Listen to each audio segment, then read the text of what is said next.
Hello दोस्तों, मेरा नाम बालवीर सर है। आज मैं पढ़ाएंगे गोली दर्पण से संबंधित कुछ बातें जो इस प्रकार से बोर्ड पर दिया हुआ है। पहला नंबर में पढ़ेंगे कि गोली दर्पण क्या है, गोली दर्पण किसे कहते हैं, समझेंगे आसानी तरीक़ा से। तो कह रहा है इसमें गोली दर्पण किसे कहते हैं, वैसा दर्पण या वैसा दर्पण जिसमें उत्तल दर्पण अवतल दर्पण दोनों होती है उसे गोली दर्पण कहते हैं। गोली दर्पण किसे कहते हैं, वैसा दर्पण जिसमें उत्तल दर्पण अवतल दर्पण दोनों होती है उसे गोली दर्पण कहते हैं।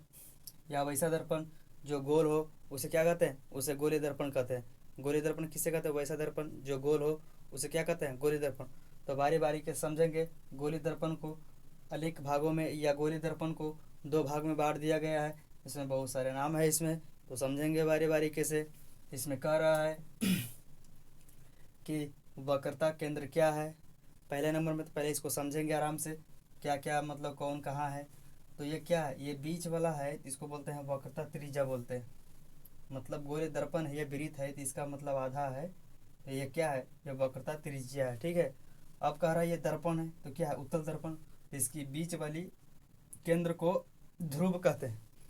क्या कहते हैं, इसको ध्रुव कहते हैं। इसको बीच वाली केंद्र को ध्रुव कहते हैं। और कह रहा है कि वक्रता केंद्र क्या है, तो गोली दर्पण के बीच वाला केंद्र को ही वक्रता केंद्र कहते हैं। वक्रता के केंद्र किसे कहते हैं, ये गोली दर्पण है, इसकी बीच वाला केंद्र को वक्रता केंद्र कहते हैं।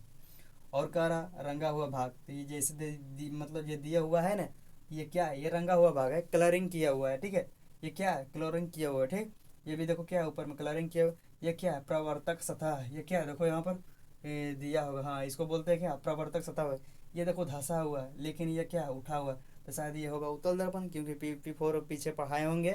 ये क्या है, उत्तल दर्पण, क्योंकि उठा हुआ है, इसमें क्या है, उत्तल दर्पण। अब ये धंसा हुआ है तो ये क्या है, अवतल दर्पण है। तासा है क्या है, ये अवतल दर्पण है।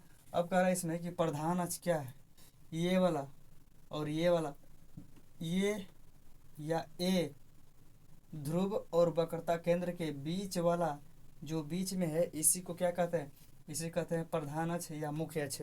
ये बीच वाला है, ये दर्पण है, क्या है, ये दर्पण। तो इसकी बीच वाले को ही क्या कहते हैं, मुख्य अक्ष या प्रधान अक्ष कहते हैं। ये वाला, ये इधर से इधर भी कह सकते हैं या इधर से इधर है, तो बीच वाला क्या है, प्रधान अक्ष या मुख्य अक्ष, इसी को कहते हैं। ठीक है। तो बारी बारी से समझेंगे। इसमें डिफिनेशन सबका क्या होगा, डिफिनेशन से अलग होगा या डिफरेंट होगा, एंड या हला ईजी भी हो सकता है, इसमें भारी भी हो सकता है, सब डिफिनेशन पर निर्भर करता है सभी का वाक्य पर। ठीक है।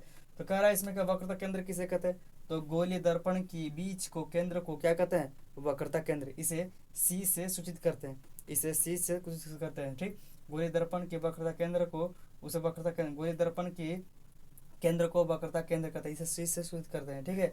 अब कह रहा वक्रता त्रिज्या किसे कहते हैं, वक्रता त्रिज्या को छोटा आर से सूचित करते हैं। कह रहा वक्रता त्रिज्या किसे कहते हैं, गोली दर्पण की त्रिज्या को वक्रता त्रिज्या कहते हैं। गोली दर्पण की त्रिज्या को वक्रता त्रिज्या कहते हैं। ठीक, इसे आर से सूचित करते हैं, इसे आर से सूचित करते हैं। ठीक है। अब कह रहा है इसमें प्रधान अक्ष किसे कहते हैं, तो ध्रुव तथा वक्रता केंद्र के बीच की दूरी को, ध्रुव तथा वक्रता केंद्र के बीच की दूरी को प्रधान अक्ष कहते हैं। प्रधान अक्ष किसे कहते हैं, ध्रुव तथा बीच के वक्रता केंद्र के बीच की दूरी को क्या कहते हैं, उसे प्रधान अक्ष कहते हैं या मुख्य अक्ष कहते हैं। इसको उत्तल दर्पण, इसको अवतल दर्पण कह सकते हैं, क्योंकि इसमें भागों में क्या किया, डिवाइड किया। तो आशा है कि समझ में आ गया होगा। ठीक है। तो क्लास यहीं पर छोड़ते हैं। ठीक, जय हिंद।